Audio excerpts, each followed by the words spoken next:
The summer news देख रहे हैं आप और मैं हूं आपके साथ उर्मी ठाकुर। तो नूह में हुए विवाद के बाद स्थिति अभी भी हरियाणा में तनावपूर्ण बनी हुई है। हरियाणा के 6 जिलों में धारा 144 लागू कर दी गई है। वहीं इसके अलावा नूह में 2 दिन के लिए कर्फ्यू लगा दिया गया है। ताजा हालात आपको दिखाएंगे कि आखिर प्रशासन की ओर से वहां पर क्या कदम उठाए जा रहे हैं। इसके अलावा आपको बता देते हैं कि जितने भी प्रशासनिक अधिकारी है या फिर राजनेता है, सभी की ओर से शांति बनाए रखने की अपील लोगों से की जा रही है। और हरियाणा सरकार जो है वो भी एक्शन मोड में नजर आ रही है। सरकार की ओर से बैठकें की जा रही है, चर्चा की जा रही है और सुचारू रूप से सुरक्षा व्यवस्था को और कानून व्यवस्था को लागू करने की कोशिश की जा रही। 3 तस्वीरें आपको दिखाते हैं। तस्वीरों में आपको दिखाते हैं कि किस तरह से नूह में पुलिस की ओर से दौरे किए जा रहे हैं। पलवल में भी पुलिस तैनात की गई है और इसके अलावा करनाल में भी सुरक्षा व्यवस्था बढ़ा दी गई है।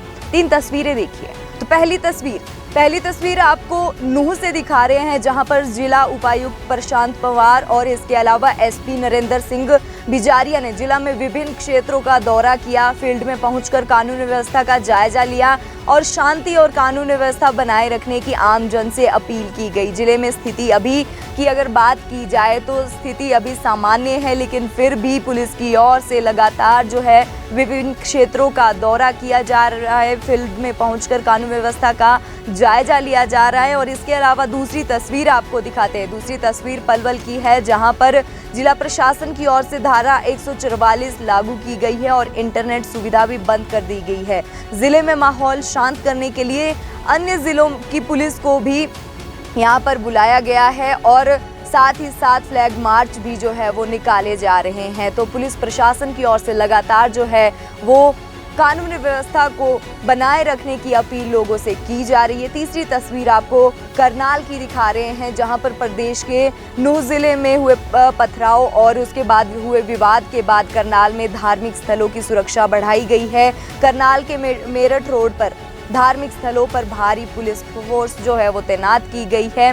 तो आपको बता देते हैं कि हरियाणा के नूह में विश्व हिंदू परिषद की ब्रजमंडल यात्रा के दौरान बवाल हो गया था, विवाद हो गया था और उसके बाद हरियाणा में तनाव बना हुआ है। नूह में 2 दिन के लिए कर्फ्यू लगा दिया गया है और हालात पर काबू पाने के लिए पूरे इलाके में पैरामिलिट्री फोर्सेस भी तैनात की गई है। उधर नूह से सटे राजस्थान के भरतपुर में भी अलर्ट जारी कर दिया गया है। यहाँ के 4 इलाकों में भी इंटरनेट बंद कर दिया गया है। तो कहीं ना कहीं नूह का जो असर है आसपास के जिलों में तो पड़ा ही है। इसके अलावा हम आपको बता देते हैं कि राजस्थान में भी इसका असर देखने को मिला है।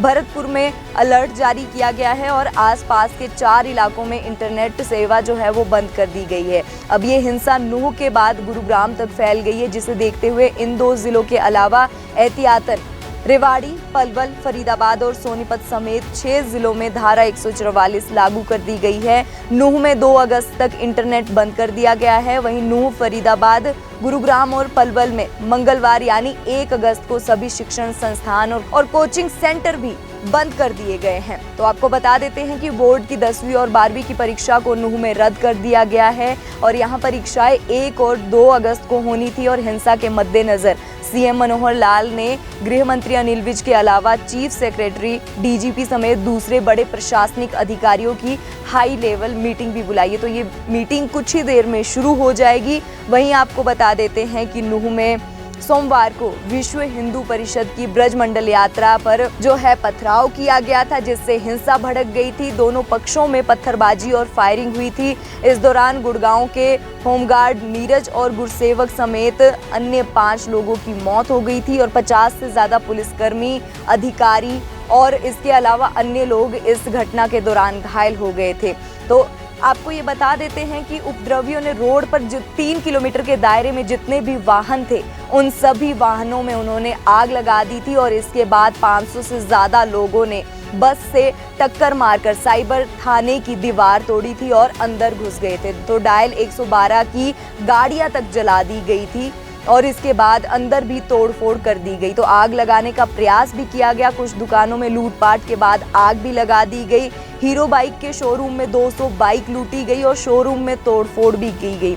तो आपको ये भी जानकारी दे देते हैं कि हिंसा के मामले में पुलिस ने करीब 20 एफआईआर दर्ज की है। अकेले नूह जिले में 11 एफआईआर दर्ज की गई है। इसके अलावा नूह में रेवाड़ी, गुड़गांव, पलवल से अतिरिक्त पुलिस फोर्स भेजी गई है। दूसरे प्रदेश में अलर्ट जारी किया गया है। केंद्रीय गृह मंत्री अमित शाह ने भी मामले की रिपोर्ट ली है और प्रदेश के डीजीपी पीके अग्रवाल और सीआईडी चीफ आलोक मित्तल भी नूह के लिए रवाना हो गए हैं। तो कहीं ना कहीं तनाव जो है अभी भी हरियाणा में बना हुआ है और इसे लेकर लगातार जो है प्रशासन और सरकार की ओर से लोगों से शांति बनाए रखने की अपील की जा रही है और इसके अलावा जो कानून व्यवस्था है उसे सुचारू रूप से लागू करने की कोशिश भी लगातार की जा रही है।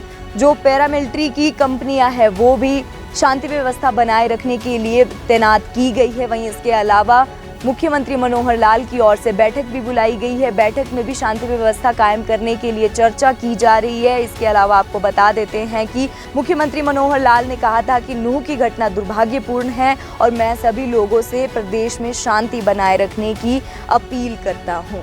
तो लगातार जो है सरकार की ओर से, प्रशासनिक अधिकारियों की ओर से ये अपील की जा रही है कि शांति बनाई रखी जाए। और इसके अलावा 3 तस्वीरें जो आपको दिखा रहे हैं वो पहली तस्वीर नूह की है, जहां पर पुलिस प्रशासन की ओर से जिले में विभिन्न क्षेत्रों का दौरा किया जा रहा है और फील्ड में पहुंचकर कानून व्यवस्था का जायजा लिया जा रहा है। वहीं दूसरी तस्वीर आपको पलवल में भी धारा 144 लागू की गई है और माहौल को शांत करने के लिए पुलिस फोर्स मंगवाई गई है और इसके अलावा फ्लैग मार्च भी निकाला जा रहा है। वहीं तीसरी तस्वीर आपको करनाल की दिखा रहे हैं, जहां पर धार्मिक स्थलों की सुरक्षा को बढ़ा दिया गया है।